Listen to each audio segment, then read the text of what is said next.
we can start. So welcome everyone to the Home Internet Security webinar here. It's been organized by IPPA, the Irish Pakistani Professionals Association.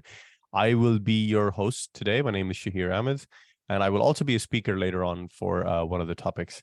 So we are going to just go over some basic ground rules before we start. I would kindly request all of you remain muted. You shouldn't have permissions to be unmuted, but just in case, I would recommend everybody stays muted so as to be respectful to the speakers. And if you have any questions at all, just type it in the chat and please stick to English. Also, this meeting is recorded for people who weren't able to join the webinar today. So this will be recorded so that it can be watched later on, even for you guys yourselves. You can watch this later on and so you don't have to worry too much about taking notes or anything. You just watch it later on, rewatch it again. So that's some of the ground rules for today. So once again, my name is Shahir Ahmed. I currently work as a VoIP administrator for the Department of Foreign Affairs here in Ireland. So it's my job is all around networking, and that's kind of what we'll be talking about today as well, is just your home network and how to secure it and whatnot. So just to go over that, I'm going to go over the agenda for today. So what exactly will you be learning about today? So first of all, I am going to invite a speaker to talk about IPPA itself, the organization that's organized this seminar for everyone. Then we'll have another speaker speak about what exactly home network security is and why it's so important and why it's necessary for us to be aware of it. Then I myself will give you a little demo on how to configure your own router at home and, to secure and what exactly you can do and how to access it and everything. Then we'll have another speaker come in and talk about your personal digital security and how, your behavior on the internet and other kind of stuff and what exactly websites track, etc. Then we'll have a speaker come in and talk about a basic overview of the kind of device security you can incorporate on your mobile phones for your kids based off Apple or Android. And then just at the very end, we're going to have a little question and answer session for any one of you that has any questions at all. You can just type in chat and then I will try my best and the other speakers will try their best to answer. So with that said, we're going to move on to the first item in the agenda. And what I would like to do is I am going to invite Dr. Khalid Sarwar Khan. He is a consultant orthopedic surgeon at the RCSI Hospital Group here in Dublin. And he is also the president of IPPA, the Irish Pakistani Professionals Association. He's just going to say a few words. He's going to tell you a little bit about IPPA and what it does. So over to you, Dr. Khan.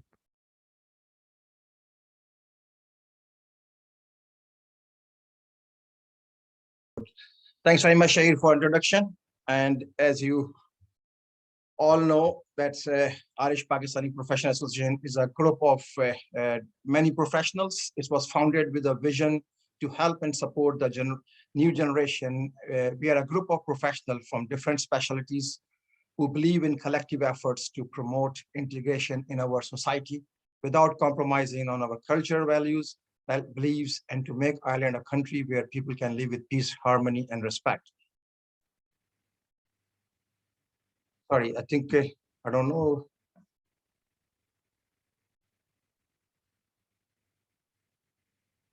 Sorry, I have to share again. Probably looks like there was the duplication in the screen. So I'll just stop sharing and do again then.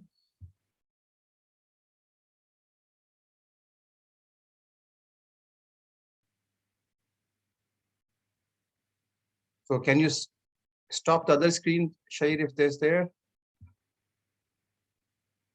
Okay. My screen stopped. This is yours. Okay, that's fine. That's fine. Thanks.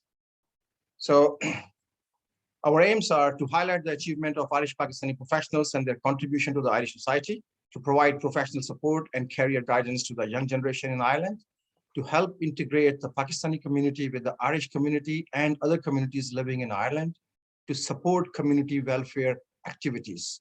This is kind of falling in between support community welfare activities, the program we are doing today, and to provide some professional guidance for all of us. For the simplicity of organization purpose, sorry, we divided into two main groups. One is IPPA Med and IPPA Tech. As the words sounds, IPPA Med is mainly for doctors and other healthcare professionals, and IPPA Tech has ICT engineers who are organizing the program today. engineers, accountants, solicitors, business management, journalists, and other groups. It can be divided further in future if more people are in one particular group, but at present, we are just working on the two groups. We are helping Pakistani professional students in their career progression by providing them guidance, arranging academic and research activities, helping them improve their CV and interview skills, IPPA mentorship program for different specialty. At present, we are mainly focusing on the medical mentorship in different specialty, but we will extend it to different IT and law and other specialties as well. Regular HPAT preparation guidance, events to students interested in medicine in Ireland. I'll talk about it later. So I'll just share quickly the events we have done. We started our journey from March 23rd March 2019. And we have a sister organization called UPNE, is based in UK. They've been supporting us from the first day, and they attended this event, and it was very well taken by all the community. And integration wise, we just did Irish dancing, and so it's kind of give you flavor that we want to involve the Irish community, we want to work for the Pakistani community, we want to work on the wider platform like involve UK and other countries. We had organized an event for the families of Irish Pakistani professional members. That was before COVID. And unfortunately, we couldn't do any more after that for a couple of years. This is a program we organized for a community for legal matters and merging the Islamic view and the Irish view. And we had very senior lawyers and scholars from both sides. Then this is a HPAT program, which was in person, conducted by the medical students of Pakistani origin in Ireland. And HPAT is an exam, which is a compulsory exam to get admission in Ireland. It was open for all nationalities, and it was very well taken, and feedback was excellent. And from there onward, we are continuing regularly. As we all know, the COVID came and our all activities were halted. And we as a group of professionals, we thought we should pay back to the society here and to society in Pakistan. So we organized the helplines, legal accounts, or any technical helplines, some ration provided, and there were some PPEs provided in Multan and other small places in Pakistan where there was lack of PPEs. And this Professor Late Pasha, who himself was martyred in COVID fight. And then during this period, this is the first of the webinar of tech side, which was done by our tech group with the collaboration of Pakistan Embassy. It was a very successful, and in fact, this was the key webinar in Ireland from where the different others organizations have started some webinars on the tech side, and it was very well taken. This is the second of the HPAT as it was needed in the society. And again, you can see the feedback was excellent. The tech group then organized a cyberbullying webinar with the help of an Irish organization for the younger students and their parents. For the medical side, the CV writing and interview skills, and a lot of learned professors, senior professors from Royal College and others universities, they participated and gave their tips and guided the young doctors. In that period, we all were frustrated, so we organized Adabi Mahfil, and in which the different participants from different countries took part, and it was very appreciated by all the general public at that time. We also were part of the larger meeting in which a representative from nine different countries spoke about different health system and what's the career opportunities for the young doctors, especially doctors from Pakistan. We organized a research and publication webinar, which is a part and parcel of medical training. And the learned professor, Dr. Brendan Kelly, he was one of the top name in Ireland. He taught about the things, and it is a very important. It's on the YouTube as well, and people can consult who's interested. Again, we did the communication skill, which is a part or parcel of every specialty, IT or medicine or solicitors, and in which we have medical council president at that time and other learned professors participated and gave their input. The tech group then organized artificial intelligence, which is a newer thing, especially for other specialty like doctors like me, and it opened a new channels and thought process for all of us. There's a webinar done for the young doctors in Pakistan interested to come in Ireland to guide them, and it was a very well organized by Dr. Abdul Rauf. Again, due to popularity of will inheritance and this Islamic view, we organized again this webinar, and Mujibur Rahman, Evan, Faisal, Sadiq, and Harun Khan, they organized this webinar. And for GP training, it's very important at present for our community and young doctors. So we organize training so they can get on the scheme and do the medicine. HashPad, then the third event was done due to popularity of this. And a lot of our young students who brought up in Ireland want to do medicine, and they always have problem in how to tackle the HashPad, which is a very tricky exam, and scoring is important. That's why we organize, and we'll be organizing this soon again. And the approach to training scheme interviews. This is also one thing which we felt lacking, especially in doctors coming from Pakistan. And then we just support them in all directions there. And anesthesiology, it was a very important webinar in which doctors coming from Pakistan can go on the alternate route and become a specialist. And senior Professor Dr. Atisham Khan, who was Vice President of Irish Anesthesia Society, and also Professor Mukhtar and other speakers, they guided the doctors. This is a mentorship program for the young doctors, and you can see a lot of seniors. We were there and we were talking and integrating with the young doctors and guiding them. This is the thing which we were lacking when we started training, but now they have this opportunity of senior people from the same community who can guide and advise them. We did again, thankfully the COVID over, did a family event again, which was very well appreciated, and a fresh air of breath. We also did a webinar. We also did an annual event on 14th August, which I couldn't include in the slide. And in future, we are planning to do some more events like on pension, and also the IT people are planning more events, and we will be having a members event as well. Thank you.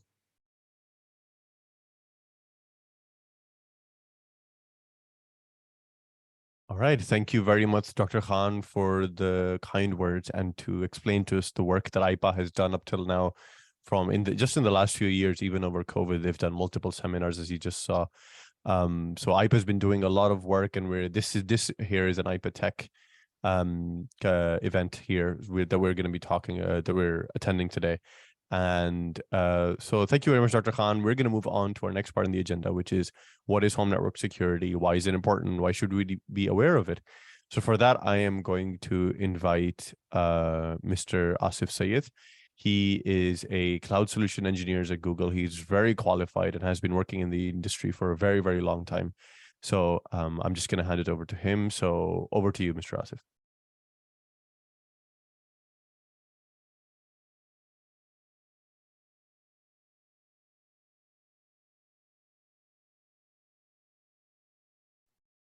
Hello, everyone. My name is Asif. As Shahir said, I'm a cloud solution engineer at Google. I have a master's in computing technologies.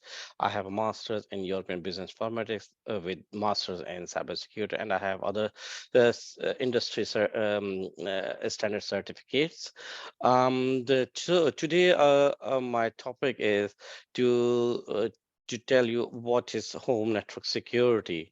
Basically, we discuss how the bad actors attack on your home network. If you see the picture there, this is like a home of yours, and in the home there are many different types of devices connected to the internet.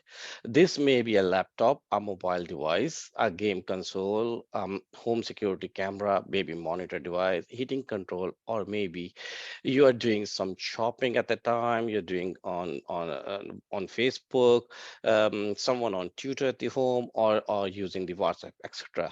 Just one thing to note here, the devices like heating control, baby monitor, security cameras, or game console are also called IoT devices, Internet of Things, because those devices, they don't have much offer to control basically. So everything needed, but as we know that everything needed a live connection to talk to outside world, and the device uses to connect them all. It's called a router. Here you can see the router here.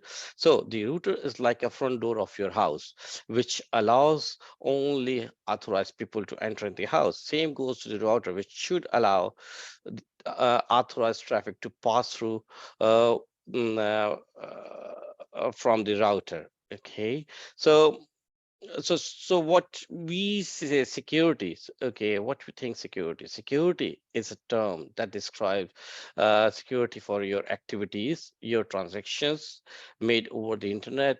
It's a particular component of a large idea of cybersecurity and computer security, involving topics including browser security, online behavior, network security. In today's world, as we know that in today's world, we spend a large proportion of life online and access many different sites.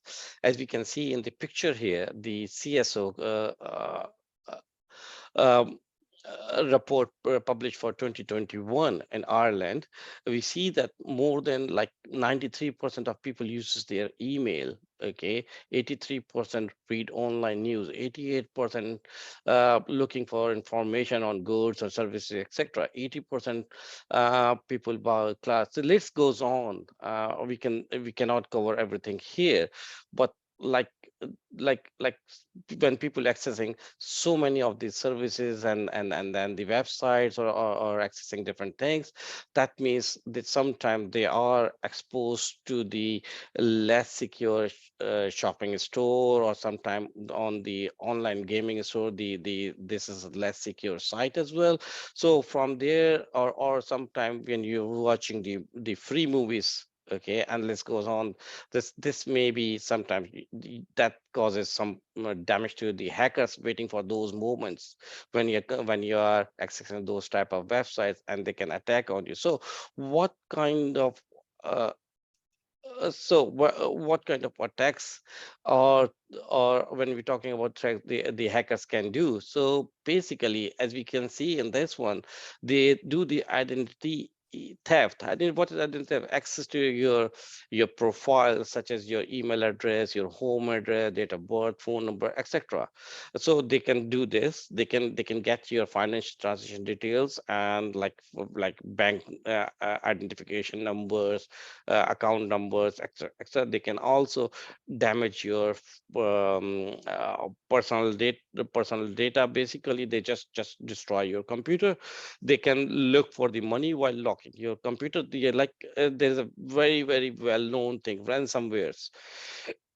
Okay, where they lock the hackers lock the computer and ask for the money to unlock it. If you don't give the money, they damage your computer basically. So the next thing it comes is a privacy breach. What is privacy breach? We can say it. So that means once they access your computer or your environment or your device, whatever device you're using, mobile device or whatever, they can have access to your private photographs, other private data, your other private documentation, etc., etc. And the last thing is a remote access. Remote access, using remote access to enter some high profile, means they use your computer, use your device to get access to some very high profile location. So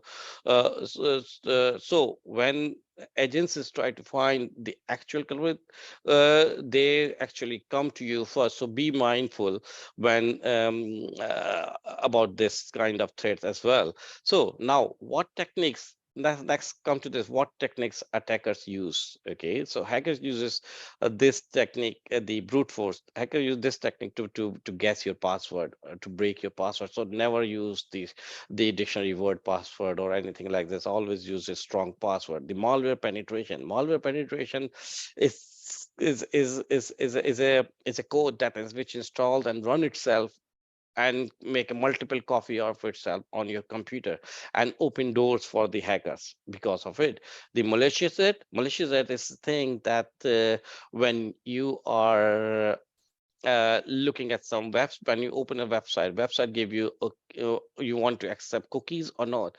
With those, some of the websites, there are some third party ads. Some of them are malicious, that uses by the hackers to get access to your environment. The next thing is the backdoor. Backdoor is like thing that you put the nice front door with heavy locks, but left open the back window for the burglars to enter in your house. Same goes to the back doors, which hackers actively trying to find on your environment. So these back doors could be your, like I said, your IoT devices, like heating controls or Wi-Fi enabled kettle or anything like these kind of things. Like for example, the Alexa as well. This could be thing. The next part we call man in the middle. Okay, man in the middle attack have many different definitions and can also be used where someone break in your Wi-Fi password from outside house and gain access to the router. So that happens. That happens. Actually happens. That's a very dangerous thing. Someone come to passing by your house. They have a laptop in their hand. They have two Wi-Fi cards installed, and they can break in your Wi-Fi password and enter into your router. So once hacker can access to your router, they can do the hard reset of the router to gain uh, full access of your router to manipulate things. One more thing I just wanted to give you some little statistics. So since the COVID-19 hit the world and people start to work from home, as per the data from UK service providers, the attacks on home users increased by 60%. Like for example, if from out of 100 where 20 people were attacked or 10 people were attacked previously, now 60 people out of 100 get attacked by the hackers. And the funny thing is that the most of those attacks are happens on the on those IoT devices, security camera, beamer, etc. So, and the thing is that the most of the attacks, let's see, the attacks uh, increased by 48% on the IoT devices since the COVID-19, and the normal computers or laptops, the attacks dropped down to only 17 or 18%. So see how that increases. So like what is the user behavior? So why they get access, why they get access to your environment, why the attacks increase? So we see the user behavior here. So 70% people are beginner level users or novice users. Okay, they don't know anything about the computer, the password changes or anything like this. 24% of them are intermediate users. They have some kind of security at their router level or they on their computers, like antivirus installed or something like this. But 6%, only 6% of people, they are really expert users. They do all, they take all sort of measures to secure their home or secure their environment.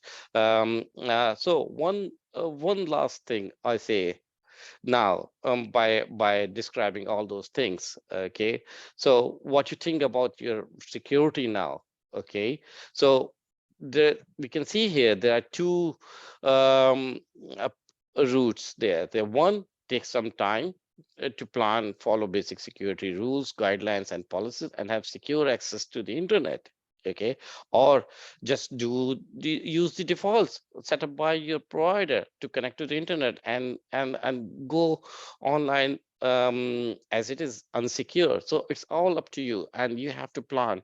And we have Shahir here, who will get you through to all the security measure you take to secure your home, secure your whole environment and your kids. Over to you, Shahir now.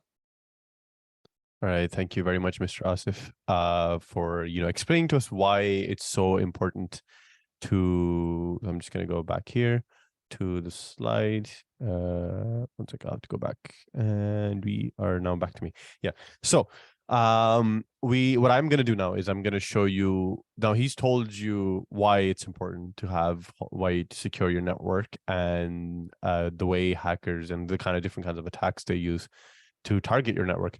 What I'm going to show you is how to secure it. So what kind of steps can you take? And I'm going to show them in front of you. And so what I'm going to do now is let me just change my screen share. So I'm sharing the first screen. There.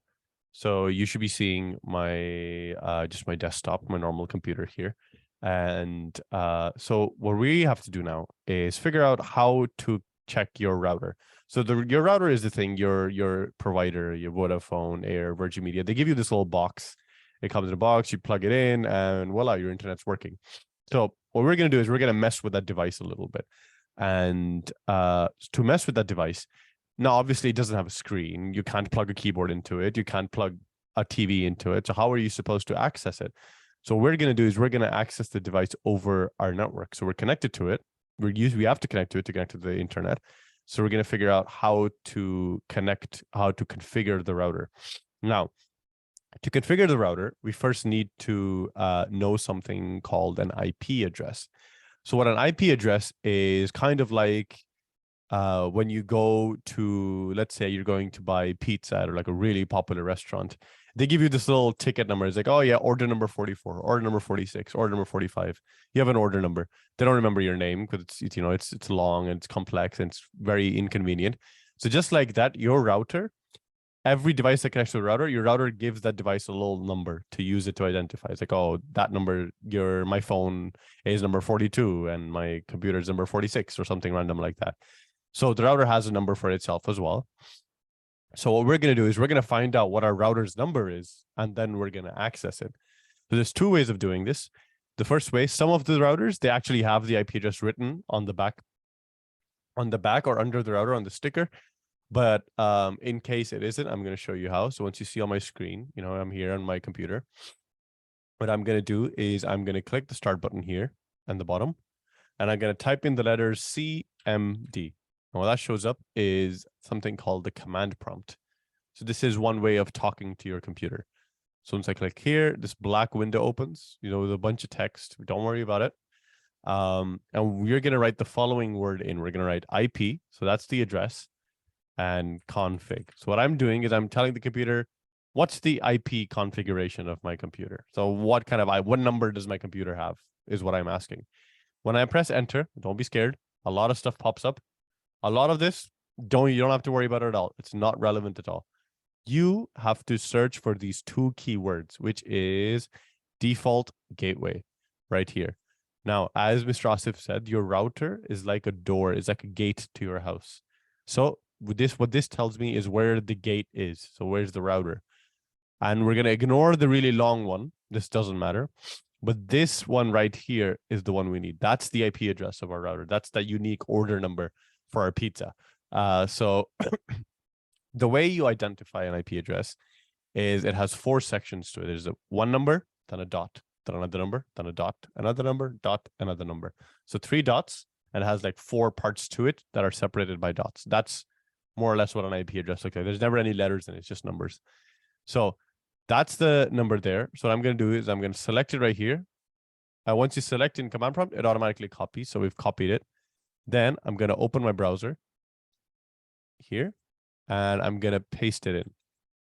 Well, I'll just type it out. It doesn't paste. 0.1. So that's the IP address that showed up on the command prompts. Once I press enter, voila, I am now at the front page of my router. So I have an Air router here at home. So what you could do is that's how I can access the router, by finding out the IP address. Now, we did a little survey before we did the seminar, and majority of people actually use Vodafone. Now, I don't have a Vodafone connection. So what I did was I borrowed a Vodafone router and I plugged it into my network. And I'm going to give you a demo on the Vodafone router. So for the Vodafone order, I've given it an order number of my own choosing. So you guys, you're going to follow the number you find out in that little window. But for me, I found out a number of my own. I gave it an order number of my own.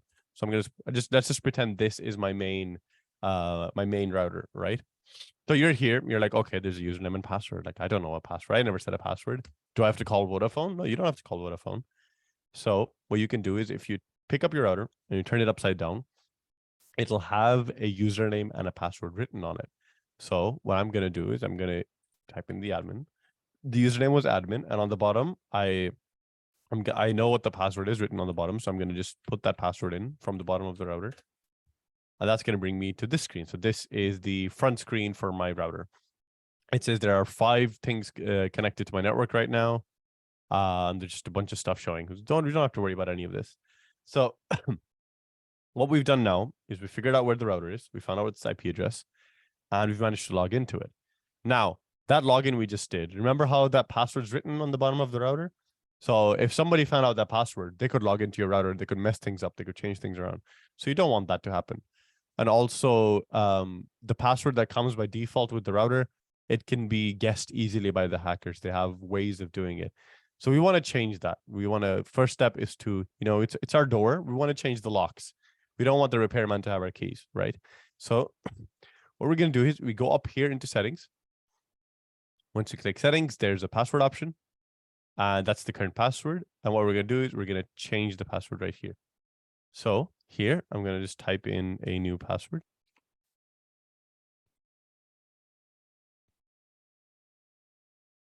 And I've given it a new password, right? Now, one thing, as soon as I click apply, it's going to kick me out of the router. Why? Because I've just changed the locks. So the router is extra secure. It's like, if you've changed the locks, you have to use your new key to get in. You can't just stay in. So once I click apply, I've applied. If I click anywhere else, it's going to bring me back to the front page. It's like, okay, you've changed your password. You need to enter the new password to get in. You can't use the old one anymore. So what I'm going to do is I'm going to put in the new password that I made. And that's going to let me back in. So we've done step 1. We've changed the locks on our door. So we've changed how to get into the router. Next step is how to let other people in, like, the normal users that are going to be using your router. They're not going to configure your router. They're not going to access it, but they just want to use the internet. So for that, what we're going to do is we're going to go into Wi-Fi here. And this is your Wi-Fi network, right? Now, here in the Wi-Fi network, you have the Wi-Fi name SSID.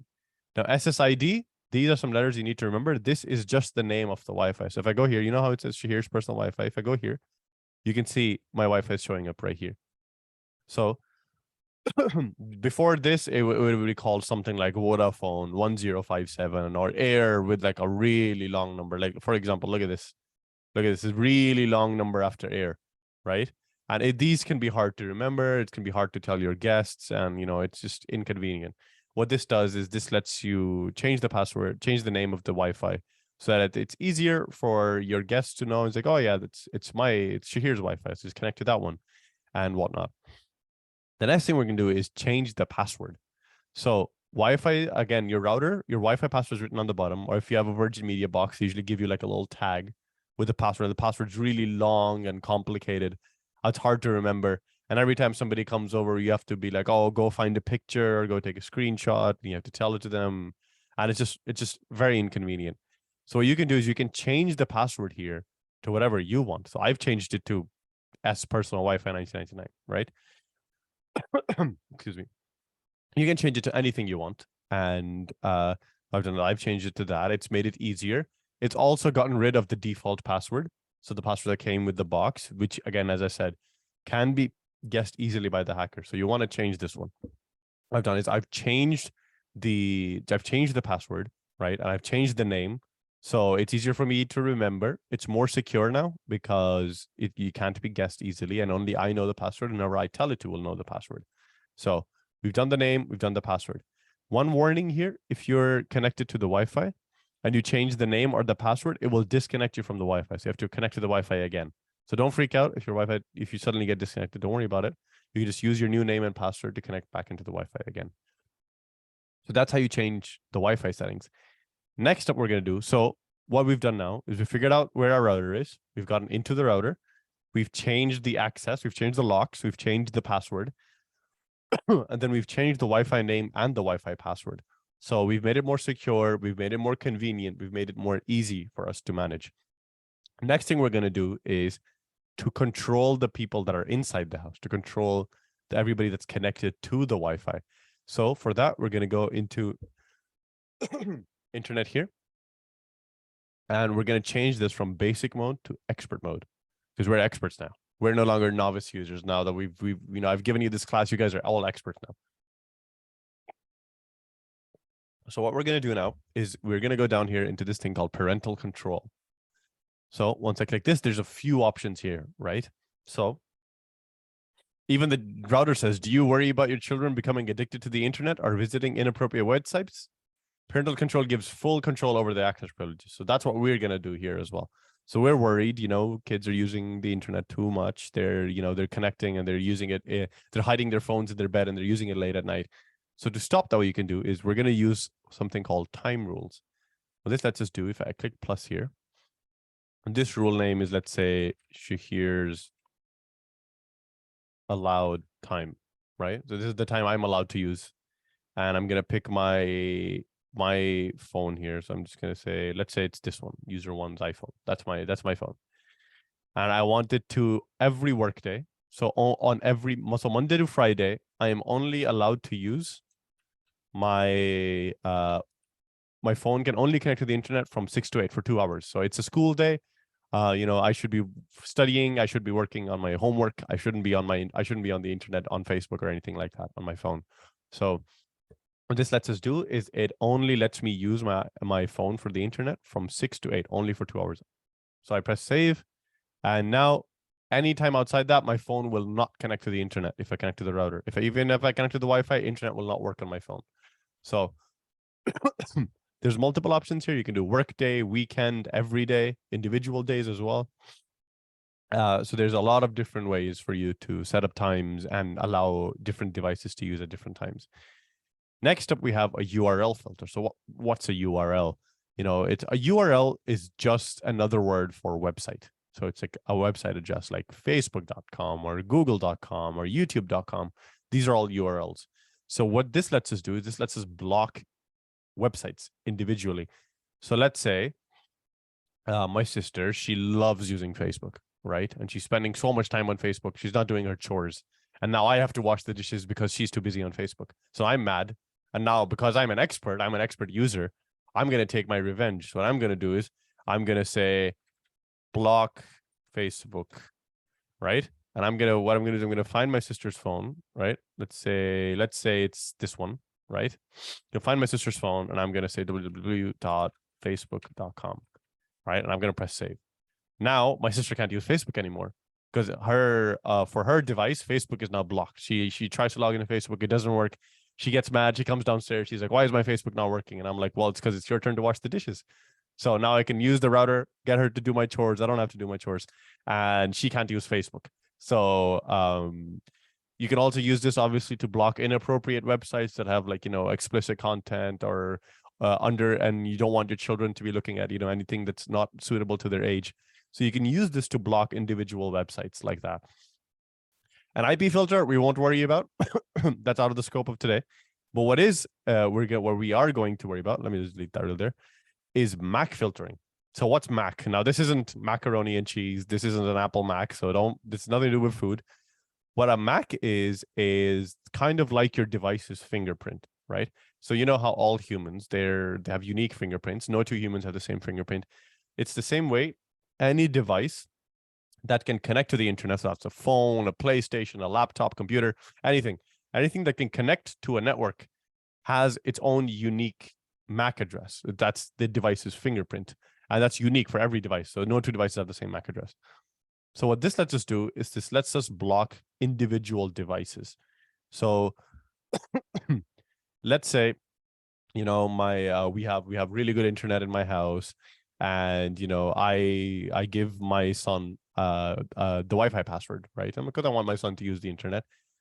And what my son does is he goes and tells his friend who lives in the other house. He's like, oh, that's our Wi-Fi password, right? And now I've just told that the neighbor's parents how to do all of this, and they've blocked the son's internet. So what he's doing is he's using my Wi-Fi to get on the internet now. So what I want to stop him from using my Wi-Fi. So remember what we did first? I decided to change the Wi-Fi password. Like, okay, he doesn't know the password. I'll change the password. I change the password. Then my son goes and tells him again because he's his friend. So now I'm like, okay, we have to come up with something else because I can't keep changing the password every time. So what now I can do is I can block the neighbor's son. I can block his device from here so that no matter what my password is, no matter how many times he tries to connect, his device will just be blocked, right? It's like my router will recognize, it's like, oh, you're not allowed in here. And the router will just block him completely. So first up, we're going to have to go find his MAC address, right? So I'm going to cancel here, right? Oh, my session timed out. I'll have to log in again. So you see how overview here? You've got these devices right here. This is what a MAC address looks like. So it's got 2 digits, then a colon, 2 digits, colon. So it's like a long address. That's what a MAC address looks like. That's the fingerprint of the device, right? So let's say this is the device that that kid's using, right? I know that's his laptop, that's his computer. So I'm gonna copy it, right? And I'm gonna open up Notepad real quickly and just paste it here so I have it written. And then what I'm gonna do is I'm gonna go back into internet. I'm gonna go back into parental control, and we're gonna go down into Mac filter, right? Now I've already put this in when I was testing out the device. So I wrote on the device now, it's a nosy neighbor, right? It's an annoying kid that keeps using our internet. And in here, you're just going to put his MAC address. So what I've done is take the first 2 digits in the first box, second 2 digits in the second box, and so on. And I'm going to click deny right here. What that does is that denies this device. Any device with this fingerprint is not allowed to connect to my router. So I've done is no matter if he knows the password or not, he will not be able to access my router.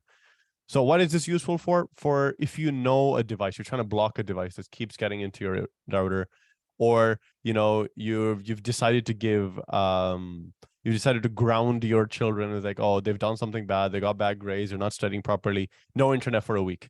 So what you could do is you can block their device here. You could take your son's phone, you could take his laptop or whatever, take his MAC address, put it in here, and press deny. And for 1 week, he won't be able to use the internet. And then after a week later, you can just delete it here, and then he can use the internet again. So it's to block unwanted people, and it's to to exercise some authority and control over your own network. This is how you kind of block specific stuff. So that's MAC filtering, right? So we've gone over time rules, so how to set up times and how to only allow some limited access. We've gone over URL filter, so we've decided how to block websites and to stop them from accessing certain websites. We've gone over MAC filtering, so fingerprint, remember? Each device is unique, so we've figured out how to block individual devices themselves as well from connecting. So that's more or less the parental control. Other than that, I'm just going to give you a quick overview of what port mapping is, right? So there's a lot of words here. Don't worry about any of these. You probably won't have to configure this ever, but I'm just going to give you a quick explanation because you might hear this word a lot. So ports are sort of like, imagine like little tunnels in your router that lets you bypass security, that lets you bypass everything. So what they do is, for example, some programs, like let's take WhatsApp, for example, right? Now, WhatsApp uses a certain tunnel, a certain port on your router to connect to the internet, because if your WhatsApp call had to go through security every time, it will take so long, the voice will be so delayed, and you won't understand anything. And then you'll get the grocery list wrong, and you'll end up buying a dozen pieces of bread and 1 egg. So it's like everything will go wrong. So that's why some programs require a direct route without security so they can be reliable. So that's what ports are for. So just in case you hear the word ever in the future, that's what ports are for. So we won't worry about them too much though. Yeah, so what we've done, we're just going to do a quick overview. Is first thing we did was we changed the password for accessing the router. So we changed our lock. So if you want to configure your router, you have to use this new password, not the one on the router. Then we went into Wi-Fi and we changed our name of the Wi-Fi and the password. So we made it more convenient, more secure, more easy to, tell people what your password or what your name is, made it more recognizable, made it a little more personal, gave it a personal touch. And then we went into internet and parental control. And in parental control, we figured out how to do time rules. We figured out how to block websites, and we figured out how to block individual addresses. So these are kind of just some intermediate steps you can take today to secure your home network a little bit more, give yourself a little more control, be more aware of how your router works, of how you can exercise authority and control. So that's more or less it for the Vodafone part. Now, obviously, there's Air and Virgin Media. So what I'm gonna do, right, is I have screenshots from those other routers, and I'm gonna quickly just go there and show you the screenshots for the other routers. So let me just stop my screen share. I'm gonna start it again with the slideshow. All right. So let me just move that out. All right. So here we're back on our little slideshow here. So I'm gonna do so again, what we did was I'm gonna show you a bit more stuff here. So we figured out how to find our router's IP address. Remember, it can be on the back of the sticker, or you can go find it on command prompt, like I showed. We figured out how to change the admin password. That's the front locks. We figured out how to change the Wi-Fi name and the Wi-Fi password as well to make it more secure and convenient. Encryption method, I'll explain that in a second once we get to the slide. Same thing with this one. We did URL filtering. So that's to block websites using a specific, address or website. We did MAC address filtering. So that's the fingerprinting I talked about, each device being unique. We figured out how to schedule. Now, this isn't necessarily kids' time scheduling. If you know what you're doing, you can schedule your husband or your wife's or your grandma or your granddad. I think anybody's connected. It's not necessarily kids. You can schedule time for everyone. And then we looked at what ports are. So this is just an example of what the back of a router looks like. So SSID, remember, that's the name of the Wi-Fi. So that's the name of the Wi-Fi. That's the password. And most routers, the Wi-Fi password is also your admin password. That's another key reason we changed ours. Because let's say a guest comes over, you give them your Wi-Fi password, and they know you don't know anything. You're a novice user. You don't know anything about home network security. And what they can do is they can go onto your router and use that Wi-Fi password to log into your router, and then start blocking stuff and start messing around. And you don't want that at all. That's another reason we changed it. So those hacker, next time he tries, he's going to be like, oh my God, this guy knows what he's doing. He secured his network. I can't get in. So that's another important reason we changed. Next up is the WPS button and the Wi-Fi button. Just 1 second. So a lot of routers nowadays won't actually have the Wi-Fi button. What the Wi-Fi button, if your router does, what it does, it just turns the Wi-Fi on and off. That's all it does. It does nothing special. But the WPS button, now this is something I would recommend you never use. This is more of like an older way of connecting. And to visualize it, what the WPS button does, it's imagine you've just changed your locks, you've made your door very secure. What the WPS button does is, once you press the WPS button, it opens the door for 10 seconds, and anybody who wants to come in can come in. That's what the WPS button does.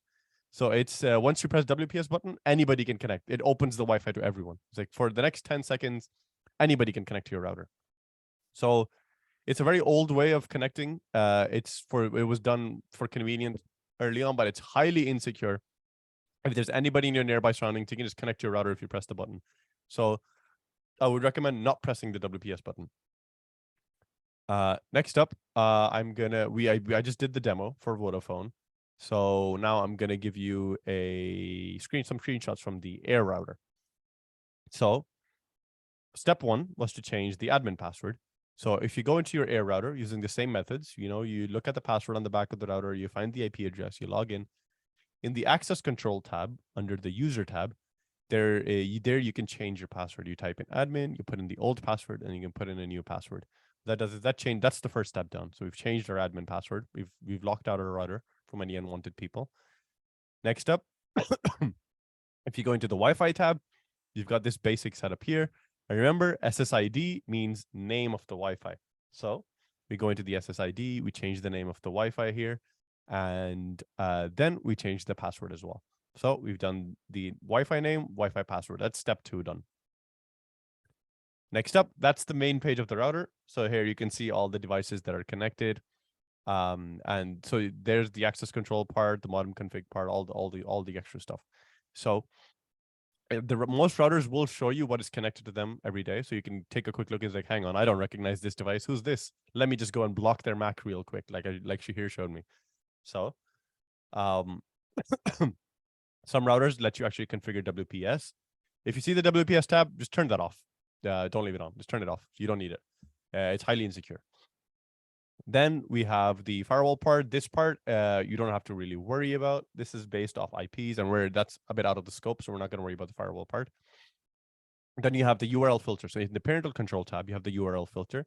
This is, remember what your URL was? That's the website. That's the Facebook. That's me blocking Facebook for my sister. It's the same thing here. So you go into URL filter, you add an address, and you can change, you can add in websites to block, and then nobody can access them on the router again. And then we have the time scheduling. Here you can click a device, and then you can just click on the green part, and that turns red. And that means on that part, they're not allowed to, for those hours, they're not allowed to use the router and not connect to the internet.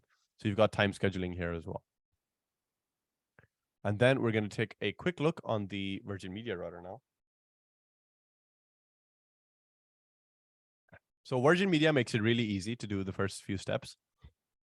In the first one, if you just press configure your Wi-Fi network here, if you just press configure Wi-Fi network here, it gives you this little tab on the right here, which says your current Wi-Fi network name is this, your current Wi-Fi password is this. So you can just press change and change it. You don't have to click any fancy tabs. You can just use the easy setup and just get in, no problem. Then if you do want to go the harder way, what you can do is you go into advanced settings here, and in wireless you can click security, and there you can change the name and then the password as well. So that's the roundabout way of doing it. But on Virgin Media, it's just easy. You can click the configure a wireless network button, and it makes it super easy for you to do. Next up, in advanced settings in wireless, you have WPS. There you could disable the WPS button, as I would recommend. And within there, you have firewalls. We do not worry about firewall. The important thing we have to look at here is MAC filtering. So advanced settings, security, and that's where you have MAC filtering right there. And there you can click anything. You can click Dr. Haroon's laptop. You can block it, stuff like that. So in Virgin Media, you don't have to type out the address. It just shows you just click the checkbox and say deny this one, deny this one, deny this one. So you can just go security and MAC filtering, and that lets you block anything from the Virgin Media side. And then next up, just a quick overview again. We figured out how to change the admin password. We figured out how to change the Wi-Fi name and the Wi-Fi password. The encryption method is just the way the router, kind of codifies your password. You don't have to worry about it too much. And then we figured out what WPS was and that we shouldn't use it. And then we went into URL filtering to block websites and certain websites. We did MAC address filtering to use the fingerprint of their device to block it from there. And then we also figured out how to schedule times and all these routers for different devices and whatnot, and what ports are and how these tunnels work in your router. So that's mostly my side of things for the configuration of the router and to give some screenshots. Hopefully that was clear enough. If there's any questions, you're feel free to post them in the chat whenever you need to. And with that, what I'm going to do now is pass the mic over to Miss Nahid Shakil. Mrs. Nahid Shakil. She is an assistant lecturer and a Cisco certified instructor trainer at TU Dublin.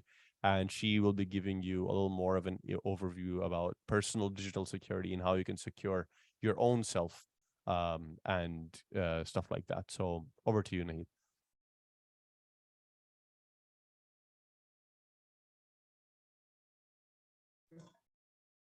Hi, everyone. My name is Nahid Shakil. Thank you, Shahid, for introducing me and giving me this opportunity.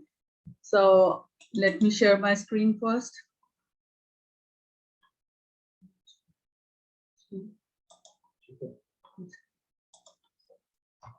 So today I'm going to discuss, and in the same topic, I'm going to give you a few more information about few more features and about the personal security. And I hope you all enjoy the detail of demo of Shahir as well. I was seeing that some of our presenters even taking the photographs from their phone of the changing password. So I get an idea that everyone is getting engaged in that.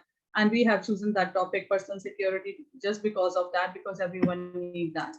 So today in my topic, actually, I'm going to show you a few of the things which are related about your daily basis activities and data related with your digital security, because we are using telephones, we are using mobile phones, PCs, laptop, everything, and we are doing a lot of activities which are all done on the through the web browsing. So, but before that, first of all, I want to give you one suggestion that when we are using these digital devices, and the question is the security. we should use always the registered softwares on our devices, and we need to mind their upgrades as well regularly. And the simple way I can tell you a tip that how you can like periodically getting update on your devices and make them update regularly. We are used to normally when we are using our laptop, we are used to give the option when we finish the work, either sleep or shut down. Instead of that, if we get habitual that we do restart weekly at least, then restart option will give us opportunity that it will automatically take the updates as well. So this is the simple way how you can your basic security you can maintain it. Okay.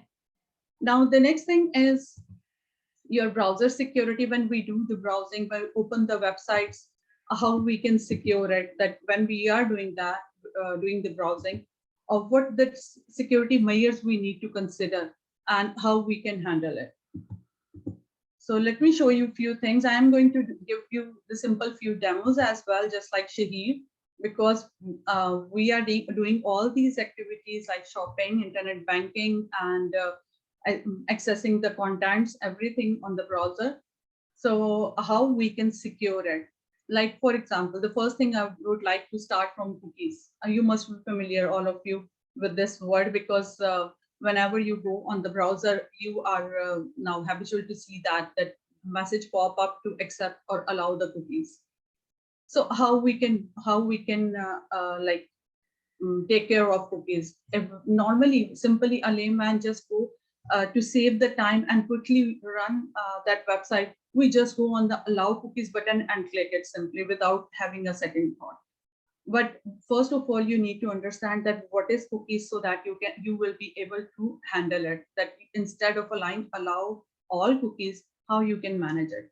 So what is the purpose? The cookies are actually, it is just like the simple example I can give you to understand that if you ask someone to have a repair work at your home. So normally if the work goes long for a couple of weeks, normally the people, the guy who came to do that job, they bring their some machinery which is which they need on the daily basis of doing that job, and they place it at your home somewhere on the storage, so that they don't need to bring it every time.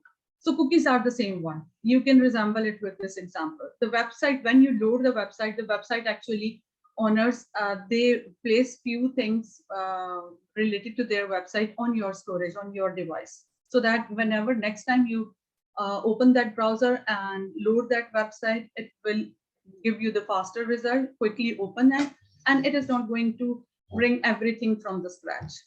So this is the benefit of the cookie. But there is a catch now. What is the drawback of the cookie? Because when you give the option allow all, they bring a lot of extra stuff to your storage as well, which you don't need exactly for this particular website. So they place it on your storage, they place it that stuff as well. Now what they are going to get benefit from that stuff? Why they put that stuff on your storage? The first thing, the benefit, which I have already told you, the next time you open the website, it will be faster. The second thing, which is a drawback, that they are going to observe your browsing behavior. And by observing your browser behavior, that what type of content you are looking for normally, they are start sending you the advertisements of these products or these concepts or the content. So how to avoid that? What you can do? The first thing you can do is, let me show you by the demo. 1 second, let me open my browser.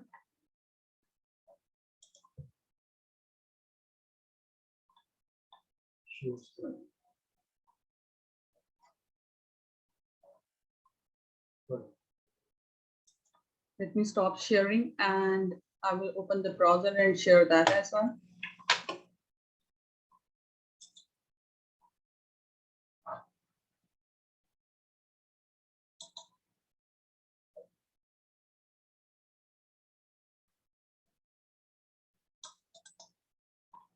Now, this is my browser. And if I check there are 3 dots on the right side of your screen. If you click on these 3 dots, there is an option of setting. We click on the setting, and from the setting, there's an option in the menu, privacy and security. And if you go on the privacy and security, click on that, you can see that cookies and other site data. If you open it, click on that, you can see there are 1, 2, 3, and 4 options available, out of which you can select one. So there are 2 options. The first is allow all cookies, not recommended. The fourth one, block all cookies, not recommended, because you are not able to open all your website if you block all of the cookies. Now the 2 options, block third-party cookies in incognito or block third-party cookies in your journal browser. So we can choose one of them. So we save our incognito, for example, in this case. So it will automatically limit the cookies. Now the other journal browser, we have to see that how we can like secure this one. So it is, this is the way is that from here, instead of, I'm going back to my presentation and show you with the screenshots that how we can, sorry. On this side, this is the screenshot. Normally this type of screenshot appears on your screen when you show. Share your screen again. It's still Okay, showing let me from the browser, I need to move on the presentation. So let me start sharing once again.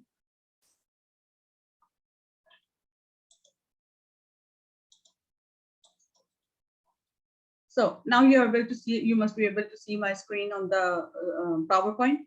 So this is the, I was referring this screenshot that this type of pop-up for the cookies normally comes up when you open the website in the browser.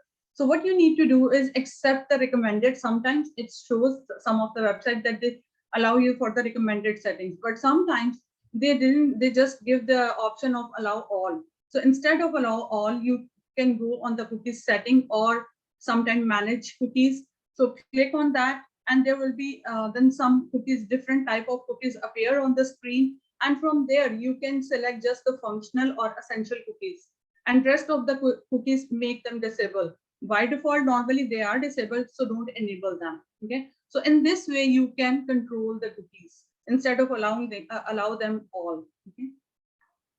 Now the next thing with the demo, one second. Next thing is that browser security. In browser security, you can, like when we are talking about in the reference of the kids and the family members, the first thing we need to keep in mind that we need to respect the privacy. So I'm recommending you for this, actually for like under 16 children, that you can check their browsing behavior. And now how you can check their browsing behavior, again with the 3 dots which I have shown you for the cookies, to go to the settings, again go to the settings, and again the privacy and security. And from here, you can check, check this privacy guide. And in the privacy guide, we have some tools. I will show you the demo afterwards.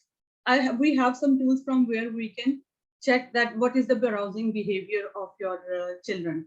Although I'm telling you, this is the knowledge and you can use for anyone in your home, for your husband or for your wife. But again, it's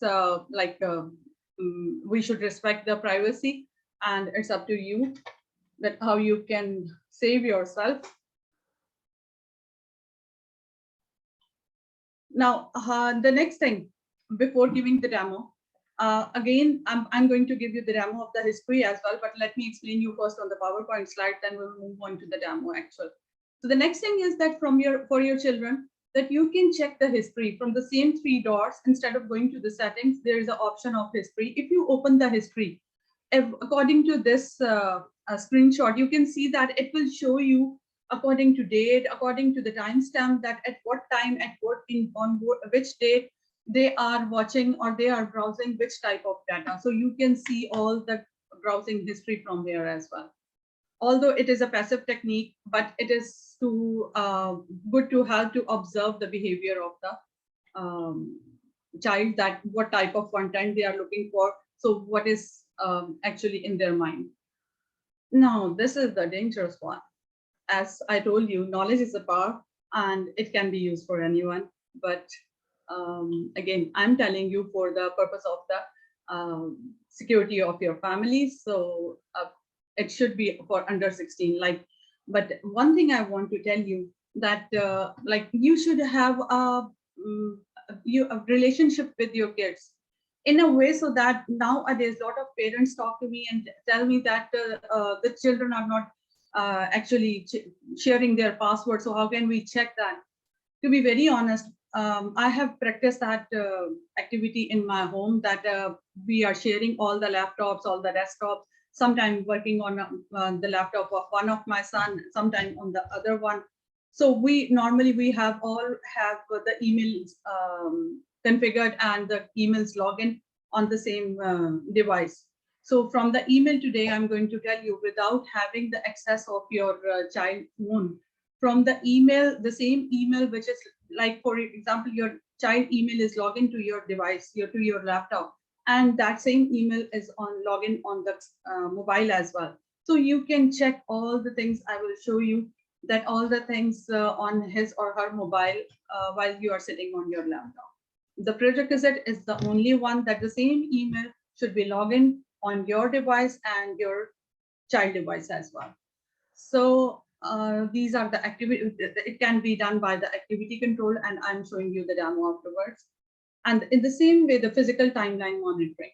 Now, timeline monitoring show you that, for example, your son or your daughter is 15 years old, and they just go to the college, and after that they need to go to visit a friend and hanging on with the friends, and you are worried that where they actually go, and sometimes they get late, and you are worried that still they are on the road and where they are actually.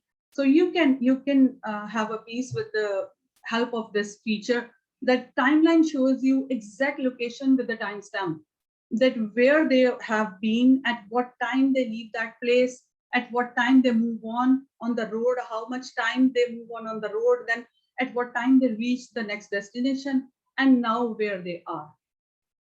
So it will be really helpful. So now let me show you. After that, I will come back on the slide. So quickly, let me just stop sharing and share again with the browser so that I can show you.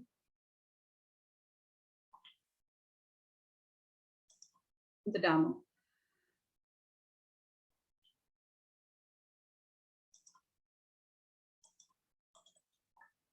So now you should be able to see my browser.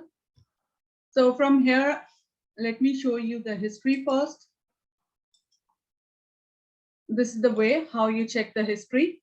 Again, from the three dots and from the drop-down menu, you need to click on the history and it will show you the history. That from like with the timestamp and with the data as well, with the and shows that which devices, which websites have been opened. Okay. Now the next thing is, again, from the setting and privacy and security. And from here, the privacy guide.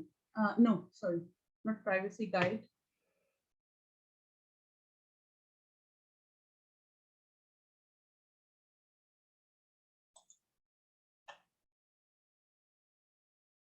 Yeah, I have shown you the cookies. Sorry, I was about to show you the cookies, but we have already discussed that. So now, privacy guide is really helpful. Sorry, I want to show you that privacy guide because it is really helpful. It is a very quick review. If you just give on the guide of the privacy choice, like you don't have anyone who can help you, so they have given you help here.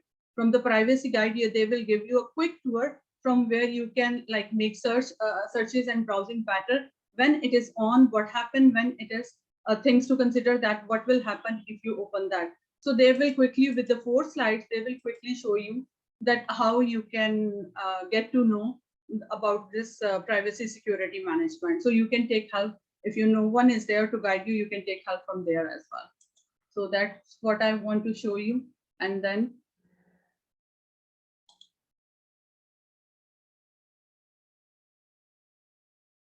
Yeah, we are already on the settings. Now, the next thing, the activity control. Now, this is the first thing I need to log in, as I told you, from the same login email address. Now, here is the option from this icon, which shows that who is logging the email. You can click on the manage and Google account.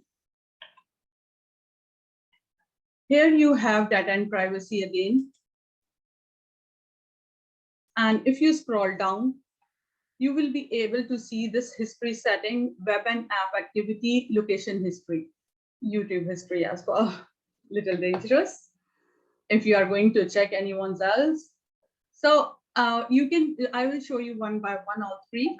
Like for web and app activity.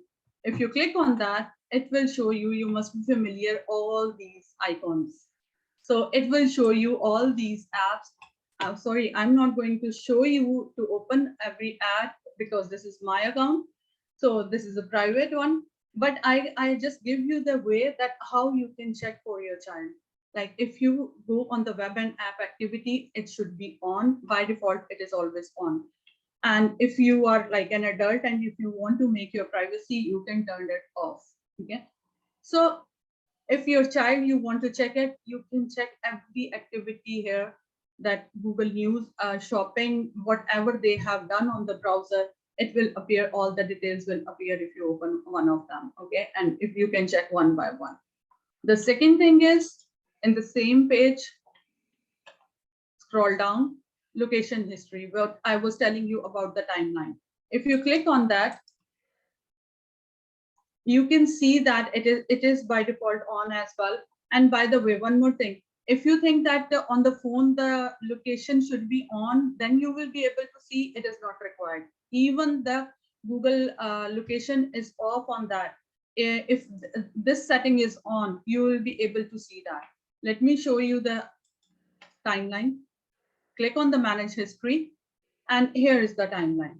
Now the year, the month, the day is appearing here, and these blue bars shows that these are the days. If you move over your mouse over there, you can see the day. Let, for example, if I click over there, you can see that all my travel history when I leave home, if you can see that it is based on the time stamp, it is based on the location, the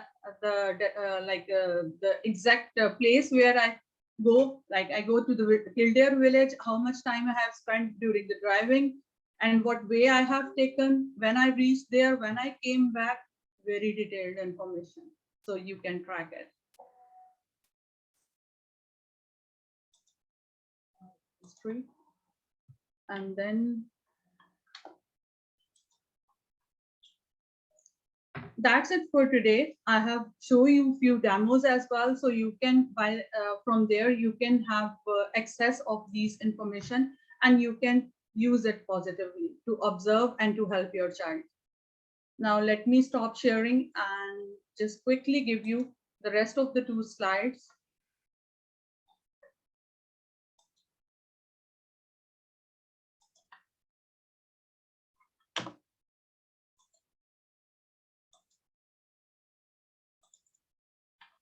Now, for the more extensive control or for the more extensive features, we have some other options, as Mr. Asif told you about that, for the latest and the more routers, advanced routers. In the same way, we have a lot of softwares available in the market as well, which are definitely we need to pay for that. And some are like little more expensive, but few are less expensive as well. Like, for example, we have chosen one of them to show you that you can see that web filtering here. I have taken a screenshot from one of the software, which is Hamdel, and they have given you like normal. I am not, for example, I'm not an IT specialist. I don't know the technical names, but I know that violence, I know that that is not good for my child. So that type of word, which I feel in my mind that these are not, these type of website, they shouldn't open. I can use that words, add that words, and I can control that web through the web filtering. So the words I have include and make the policy for the child, they will not be able to open any site which is having that type of words. Okay, so these softwares make it more simple, so we can control that. And the second thing, the dashboard picture I have taken to show you that all the devices in home, they can be like controlled and centralized from the one place with the help of these softwares. So that's the end of my topic today. I hope it will be helpful for you to make your personal and your family device security more accurate. So thank you so much, Shahid. Over to you now for the further proceeding. Thank you very much, Naheed, for the introduction to kind of the digital security stuff that we can incorporate today to make your personal online life a little more secure, a little more aware, and to have a bit more control over the access that your kids have to the internet, etc. So I'm just gonna share my screen again. Here. And what I'm going to now do is I'm going to invite Mr. Asif back again to speak about the mobile security that you can incorporate for your kids. He's going to give you a little overview about the kind of options you have for the security that you can incorporate on the mobile itself, for the one that the kids use on their iPads or tablets, etc. So I'm just going to hand over to Mr. Asif there, and he's going to take you through it. Over to you, Mr. Asif. Hello, everyone. I'm back again. Let me share my screen first of all, quickly, and then I will share some things that's necessary further. Okay, so here we can see the people kids uses mobile phone outside their home or inside the home, and parents are always worried about what for what. They are using for, like what kind of content they are watching, what kind of apps they have access to, and what kind of chat software they are using. So mobile, basically the iOS or iPhone, basically they also provide the parental control for them actually, as well as the Android device security.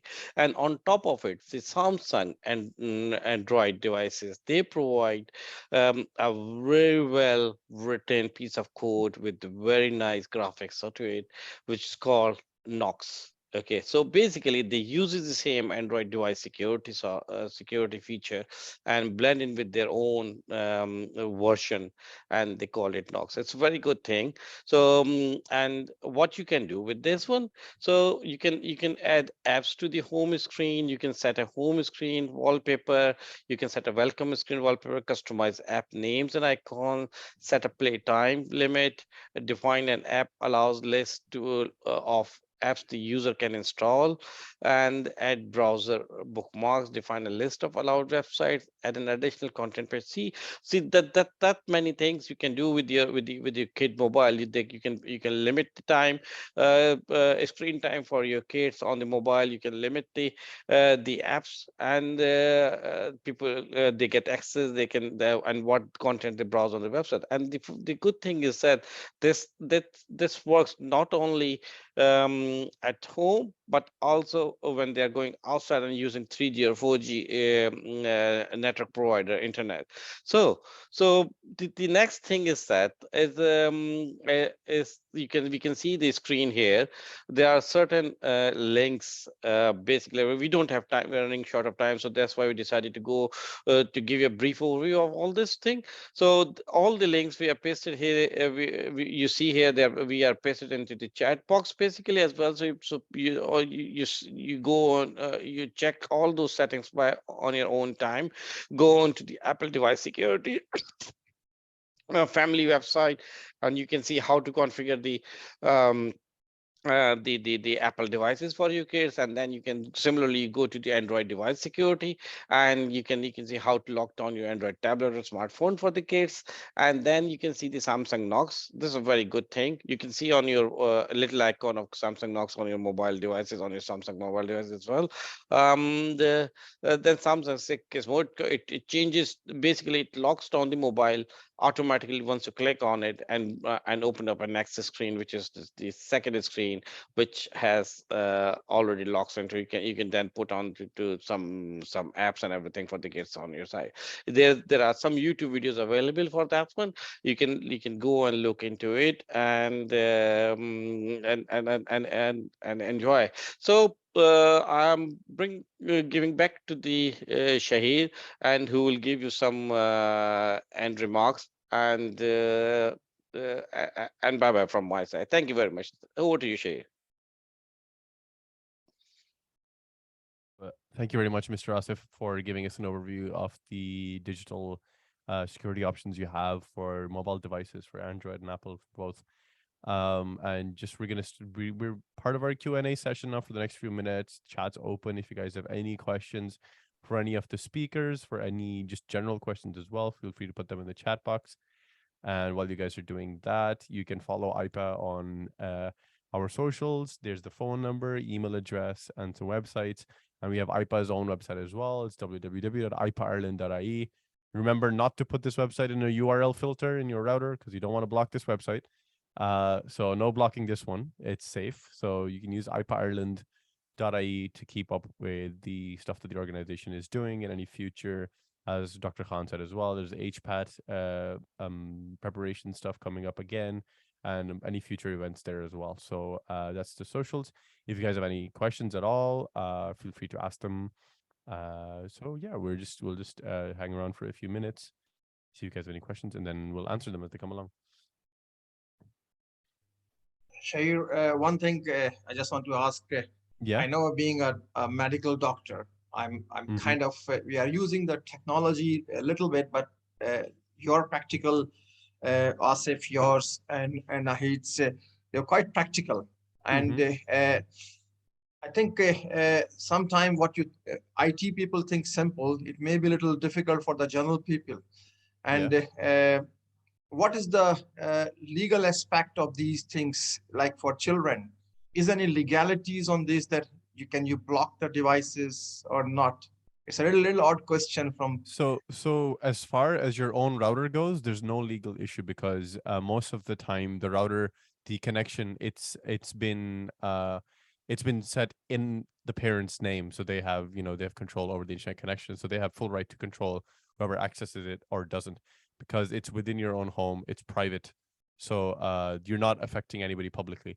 So it's within your own home. So in terms of router settings and stuff like that, that's perfectly fine. There's no legal issue there. There are some questions. People are raising hand. If the admin can unmute, you want to take a question on the chat box, or you allow them to talk. What's what you guys want to reply to this question? How do you want to reply? I think we should, although we have some limitations of our knowledge as well, so everything is not like in our knowledge, but we should answer that if we can unmute, if anyone raise hand and they have some genuine question, and we are able to answer. One more thing about this question about the legality issue. Children up to 16, they are legally, parents are legally allowed to go into their password and ask for the password and look at their privacy controls. Children over 16, parents are not really legally allowed, but they can have a consensus with their kids and themselves up to 18, and then they can look into them. But children up to 16, parents are protected by the law for that one. And I want to add one more thing in that same person's answer as well, that we, as I mentioned in my presentation as well, the most important thing is the trust relationship. We should, like, for having this knowledge of these control doesn't mean that off the record and without knowing the children, we are going to observe them. We should have a relationship where we can get the confidence of the children and make them counsel them in a way that we need their security. And it is important for them that in the family they are secure. They are not vulnerable or exposed to anyone with the parents. It is not like that. So in this and virtual environment where everyone is there from the world, we need to secure them. So make them understand and take their confidence as well. I think we'll take the question. There's somebody's hand raised. If Asif or Shahir, you can allow for the question, please. I have unmuted Nargis. Nargis, please go ahead. Thanks very much. This is Riaz Rashid. First of all, kudos to the presenters. I think it's excellent and very useful. sharing your knowledge and experiences. Commendable. Thanks very much for that. Just quick question about the devices. We know that all these new phones and all these devices are upgraded. So just wanted to know on a higher level, best practices. For example, we got a new phone or new TV or new PC. What should be the top 3 or top 5, for example, best practices, guidelines that one should do once a new device is brought into the house, and we need to kind of integrate that into the ecosystem of the router and the Wi-Fi and all that. So if you could just give 3 or 4, maybe 5 tips as best practices that how Riyaz, to go about. Thanks. Yeah, I can give you some response on that one. So see, you can put the TVs and the mobile phones into 2 different categories, because mobile phones are the full-fledged computer, okay, and then it has everything you have on your laptop or on your desktop, okay, and the TV is a different thing. TV is the IoT, Internet of Thing device. Basically, you can't go in and make change into it. So whatever is coming in, and or using the websites or using the API apps, it's basically is there. Okay, so what to do to save a secure environment? The best option I can tell you is that there is an option in the router always, okay, to differentiate different level of security or different level for different devices. So you can differentiate, you can separate out the LAN portion, okay, that all your TVs or IoT devices get connected to them directly. Okay, so basically, like you have for your home Wi-Fi is say ABCD name. Okay, you connect your computers, your mobile devices to that one, and then you create another, for example, a guest Wi-Fi. Okay, there's an option available in all the modems at the moment, the guest Wi-Fi. Okay, you can connect those IoT devices to that guest Wi-Fi, because and they will be separated out to your home actual network, and the hackers basically they don't get direct access to your home network once if separate out those IoT devices. And when you try to configure your mobile phone, like make sure that they're always up to date. Okay, all the patches are in there, all the apps are up to date on the mobile devices, and you use most of the devices are asking you to share the data or to review your location. So for most of the devices, use it, put the details while using the app. Do not allow them to track your location while they are running at the background as well. That's one of the most important thing. And also on the other hand, some of the apps, do not install apps which you are not sure they are legitimate apps. Do not go Yeah. do not look Asif, for those can I apps. just interrupt just for a Yeah. second there? Because as I said, as a doctor, I'm get confused when you guys talk so technical. As a common layman, I got confused. So I'm looking for a simple answer. So anybody can simplify that. Shahid, can you elaborate a simple answer? How you communicate, when you connect the new devices, how you can make sure they are secure, like in a layman style, so I can understand, please. Okay, so one simple thing you can do, right, is once you're a little familiar with configuring your router, like the demo we did earlier, is you can in the MAC filtering, you can set the router to only allow certain Macs, so certain fingerprints, certain devices only. And what you can do is you can put in your home network devices in that MAC filter, so only the devices that you have in your house can connect to your router. So what that does is that stops any other devices from connecting as well. And plus, what that lets you do is it gives you more control. And in terms of securing, unfortunately for the TV, there's not much you can do. As Mr. Asif said, it's a device that's doesn't really let you configure much on the security side of things for a TV, or like a smart machine, like a smart kettle or a smart light or anything like that. What you can do, the most important thing to do, as Mr. Asif said, is to manage permissions. right? So when you install a new app, right, and when you open the app, some apps say this app would like to track your location, right? And what you want to do is it usually gives you two options. Its first option is while using this app or always. So you don't want to pick the always option, because always means even if the app is in the background, you're not using it, it's still tracking your location. And that's not very, it's a violation of your data essentially, because it's taking your location even when you're not using the app and you're doing other stuff. So one small precaution is when you get these little pop-ups, usually we just press next, next, next, finish, whatever the pop-up. What I would recommend is for best security, honestly, all you can do is just read what the app asks you. It'll ask you for permissions.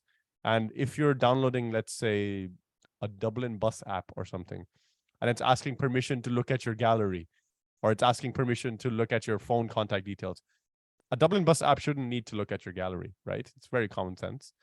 So that's how you can gauge like what kind of apps can be dangerous, is what they're asking from you.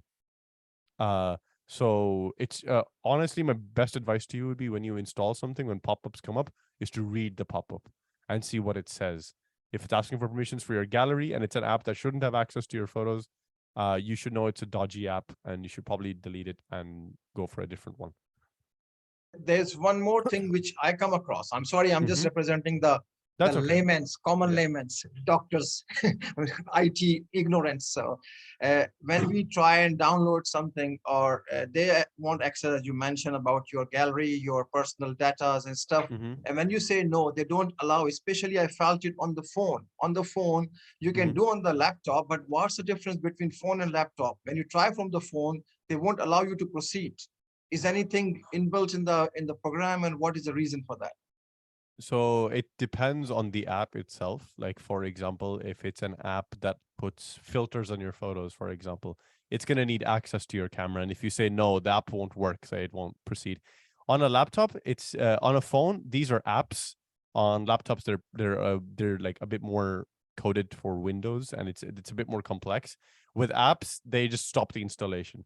So if it's an app that's not important, that's like it's like a game or something, and it's not letting you proceed without accessing to your gallery, I would recommend just not installing it, because it's just a risk. If it's an important app that you need for, let's say, work, or it's an office app, you should talk to your office IT guy or the IT admin to say, like, why is this app asking me for my photos when all I'm trying to do is book parking for the office or something like that. So it's always good to question stuff. In terms of laptops and phones, they're coded very separately. So the reason it doesn't let you through on the phone is because the guy who made the app made sure that if you press no, you're not allowed to go through. So it's on his end. So that's the difference. They're programmed very differently between a laptop and a phone. Just a quick addition to that, Shahir. Yeah. Generally, when you're downloading an app, I would definitely go to check its review and ratings that are recommended by other users. That gives you loads of information what that app does. So that's a good encyclopedia with any app that you're downloading, what the previous users have faced. So if you see any user complaining about some dodgy stuff, that's a red line. You don't need to cross that. Yeah, as Mr. Khalid said there as well, reviews are a very good option to check the reviews of the app before you download it. No, thanks, Asif. I think you had, as I said, you're like a professor in IT, and your questions we may not grab. We are at the basic, as a kindergarten levels. You want to learn as a very simplified way. Unfortunately, we cannot grasp what your depth of knowledge you mentioned. Definitely, is more valid and more practical. No, But one for thing simple, about yeah. the apps installation is saying about, like Khalid Abbas is saying, the apps basically I give you a little bit more on that one. The apps you're installing on the mobile phones, they are not full apps. Basically, most of them, they are the front end of the apps, and apps are running at the background somewhere on the cloud or on some other data center. So these apps connect you to the main app basically, so you can access the services or whatever you like to do basically. Or some of the apps are just websites. Okay, you open a website in the browser. So some people created an app. Okay, they automatically go in and open a browser for them, and once you close those app, the browser window for that one is closed. You don't know that they are opening in the browser. Basically, it looks like it's an app, but it's actually in the browser. So these are the small programs written specifically for those apps to access them. But like so these small programs sometimes they are actually written by unknown users or unknown programmers, okay, where they do not take care of the security parameters, okay, sometimes. So this thing allows hackers to get to access those apps and then access to your environment. So that's why even this also goes to the very mm, common apps, something like, for example, your Gmail account, Gmail app, or something like this as well.